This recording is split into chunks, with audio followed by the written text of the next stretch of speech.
Hello and welcome to the fourth episode now of the NifD Film Club. This week we have watched Donnie Darko, which is my favourite film. For the first four episodes of the film club we were doing all four of our favourite films. So yeah, Donnie Darko this week. I am Tom. Hey, I'm Elliott. I'm Dan. And I'm Jamie. Okay, so first off, who's seen the film before? Obviously I have. I have. I have not. This was Yeah. I knew that it was a cult classic film, and I knew that everyone loves it. And that's all I knew. Not everyone loves Well, it. I know that it's a big cult. It's a big cult film, and there's a big following behind it, and that's my entire knowledge of it before I started watching it. Okay, well, before I go off, because I could talk about this film for hours, I want to ask what you guys... Well, I think I want to ask what Jamie thought about it first, because obviously you've never seen it before. I have no idea. You have no idea? No. No? I'm... Oh, obviously, spoilers. Oh, of yeah. course, yeah. Just a preface. First rule of the film podcast, There will be heavy. spoilers. If you didn't expect spoilers, then you're an idiot. Yeah, I think it's one of those films where I need to go away and sort of mull it over for a while. Yeah. Because there's so much in there that I haven't really sort of figured out yet. Yeah. Yeah. Yeah. I like that. That was my favourite thing about watching it the first time. Yeah, I'm confused.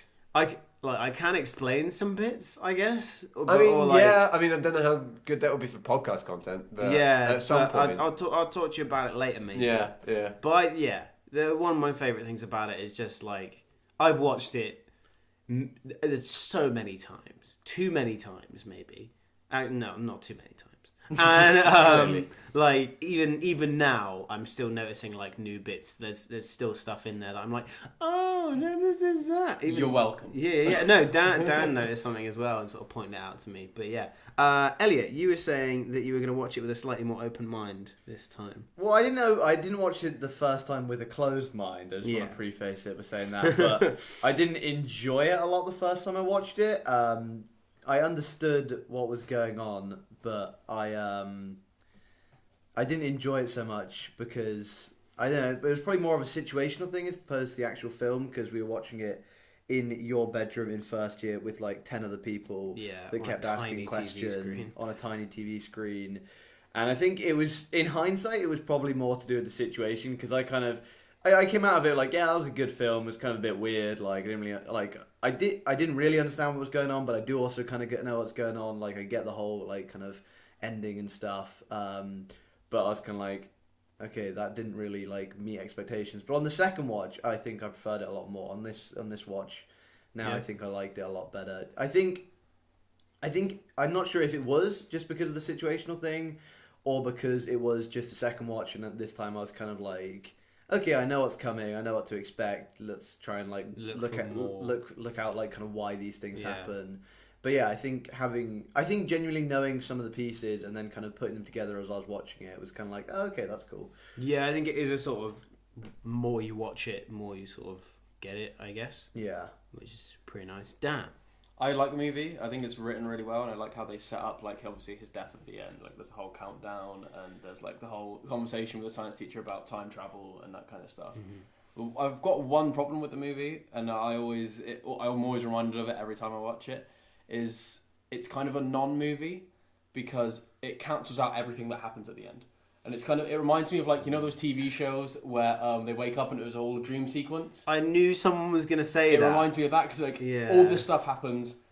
A jet engine travels back in time and kills him, so none of it happens. So it's all made redundant. No, but all of it did happen. The reason that see, I'm going to go on a rant. You see, it doesn't. So both sides of the argument. argument. It is a really good movie, and I do enjoy the writing of it. And I don't think they could end it any other way than having him die like that. But it just even though I know it's not intended to be that. Oh, it was a dream sequence. It kind of it gives me that kind of taste. The idea, the idea that I like to think is the best idea about what that all means is kind of it all had to happen. The idea is the universe is fucking doomed if he doesn't do all of this shit and reset it, turn it off and on again sort of thing. So I think that it's more of a oh no, it's crashing. Okay, let's reset more than. But I do get what you mean. I love a bit as well with the obviously the girl that he dates. Yeah. That Gretchen. That she's just oh yeah, no idea who he is. Yeah. Yeah, that's a good bit. Yeah. I like then that there's bit. the wave at the end though, and it's like, yeah, but maybe there is like a sort of a bit of your mind that like, because it's like with Frank at the end as well, where he's just sat there like looking super sad, and then he goes to touch his eye, and it's like you kind of remember a little bit of this. It's kind of like deja vu. Oh, yeah, like they do it in a way that like isn't like super like cliche dream sequency or anything like that. They do it in a very good and tasteful way. But yeah, I can't always help but think of that whenever I watch it. I know what you mean. There's also so many weird, like, kind of, not weird, but like kind of subplots in that film which are relevant to the film as a whole, but not to the kind of the overall story. Like the paedophile Jim Cunningham, like that's. Oh no, that if you go back and look at it, the amount of fucking times that I've looked at it, all of it has to happen to make the final thing happen. Why does the Jim Cunningham happen? The Jim Cunningham thing has to happen because that way the evil woman teacher, that bitch, can't go to the Sparkle Motion thing, so that Donnie's mum has to go to the Sparkle Motion thing, so that he has the empty house, so that they can throw the party, and then they can fucking go off to sell a door place. But the plane would still be flying, even if the mum wasn't Yeah, on no, it. I know, but they wouldn't be able to have the party, so he wouldn't have been able to. But if the timeline was predetermined, wouldn't it all have happened anyway? Yeah. But the idea is that Frank sort of helps all of it happen anyway. He makes him flood the school, which makes him meet Gretchen, and that's like the first bit where Donnie goes, "Oh, I'm really glad that the school was flooded." She was like, "Why?" "Oh, because otherwise we wouldn't have had this conversation." Yeah, no, I get all that. Yeah, so it's like all of it is cause and effect, and Frank causes all of it, and then it has each effect that puts it all together. But then Frank doesn't really cause it all because it's just really it's Donnie because yeah. Because Frank doesn't surely. Frank's supposed to be like a guardian, is the way that it's written in a lot of the lore that I've read. So like, basically, how deep have you gone into this? Oh, very deep. Every time I watch it, I read more about it. Balls deep. Yeah. One thing I want to say is that Kitty character is a fucking cunt. Oh yeah, like, hate her a lot. That's another reason why like I like the movie and I like watching it. But whenever I watch it, I always get another bitter taste because like I said this during the movie. She is everything that I could possibly hate in a person. She is that. It's difficult to be in a movie, be a character in a movie, and be hated more than the paedophile in the movie. Yeah, genuinely, it goes her then paedophile. Like she is a fucking cunt, and I hate her so much. She is a very well written. Oh, I'm getting worked up already. Just talking. She's a very well written, hateable character. Yeah, you gotta He grant told me that. to forcibly insert it into my anus. You can tell that the person who wrote that has had an experience with like A that kind person of just like that, middle-aged Bible bashing mum who's very straight and closed-minded, who doesn't give a shit about anyone else as long as people believe what they believe. Yeah. Fucking... Rant over. I think the good thing they do with the like obviously like you're saying like she's more hated than the paedophile is you can see it like at the end of the film that he kind of at least has a bit of regret, whereas she's like trying to defend him and like, oh, it's a lie, he's not a paedophile, he's a good guy I love that because I'm his friend. when you're like, you're the fucking antichrist. Yeah. You're a paedophile. That is good. I do like that. One of my favourite things is just the soundtrack, which is one of the reasons I hate the director's cut so much, because they change every song. Like, it's not just like the intro song, which I think is perfect. They change every song in the film. I was gonna say there was it wasn't any of the like actual like song music, but there was part of the like the score. I can't remember exactly what bit it was, but there was I think it was in the second to last scene when he's looking out over the like world being destroyed before the plane kind of engine crashes, falls off, I guess, whatever the fuck happens to it. There was a really nice bit of music that I really enjoyed. That wasn't like it wasn't like a song, but it was like the like score of the film. That was really good. What I don't get is, why were the two bullies at the Salvador place? They say earlier on in the film, oh yeah, people used to go to her house to rob her, and they were at her house to rob her. Oh right. Yeah, I assumed that from the I totally forgot about that. The masks. Yeah. But also one thing that annoyed me was they took off the second bully's mask as if you were like, oh, who is it? When it's like, oh, it's obviously him. It's like, if Seth Rogen's there, it's obviously the other guy. Yeah. And it's obviously the Joe Jonas looking motherfucker. Yeah, and it's like, you didn't really need to pull the mask off for us to realise that was him, but that's just a small niggle. Yeah. Also, like in the... I googled it just now. The bit where he says at the end where he's got the knife to his throat and he just sort of goes "Ex Machina, our savior." That bit's mentioned twice in the director's cut in another scene, and I'm not. I think it's basically to sort of make the audience realise that Donnie realises that there's some other fucking force that is helping him to do all of this. I guess I don't know. There's a lot that I still don't know. Yeah, like I do like movies that have like loads of little clues in it. So like obviously there's the car at the beginning that drives past him, which is Frank's car. Yeah. And like when he taps him in the eye with a knife. Yes, I love that. There's other bits with the eye involved as well, and that I love that. Yeah, I do love that in movies when they kind of set up for something later without you kind of realizing until it comes along, and then you can never watch it the same way again. I feel like I just want to mention the sequel, S Darko. What? There's a sequel? Yes. Don't watch it. I watched it. I watched 30 minutes of it and then stopped because it was shit. It's not the same director, not the same writer. It's effectively a reboot with the same actress of his little sister, Samantha Darko. Okay. And I watched 30 minutes of it and decided to stop because I thought it would ruin it. It's going on the list. No. But yeah, it's like how The Matrix is on the list, but the sequels are not because I want to keep Tom pure. Yeah. Okay, we'll keep me pure. I'm sure it'll be fine. See, I want him to see them just so he can know how bad it is. No. Just to show him that no matter how pure the world can be, it can be taken I want away. someone I know to go through life without having seen those sequels. Yeah. Can we have you guys seen any of the Back to the Future films? No, yes. I've not. Okay. One Let's and two. just watch number 3. Well, that seems illogical. Yeah, it does. I do love number 3 though. Everyone hates number 2, but it's my favourite. Anyway, back to Donnie Darko. That's all this podcast's about. Back to the Future is mentioned in the film, though, and I like that he says it's filmed in a really futuristic style. Because so is Donnie Darko. I gotta say, though, Jake Gyllenhaal plays a character that's, like, a bit psycho really, really well. Like, the way he just does that thing with his eye where it's, like, one's half open and one's half closed. This is why I said halfway through the film, I don't know if I love or hate him. Oh. Just because he plays psychopath a bit too well. Jake just Gyllenhaal over is one of so my many other other films. Have you seen Nightcrawler? Yes. I really want to see that. I want to see that again. It's really good. It's brilliant. Yeah, but that should go on the list. Yeah, it will do.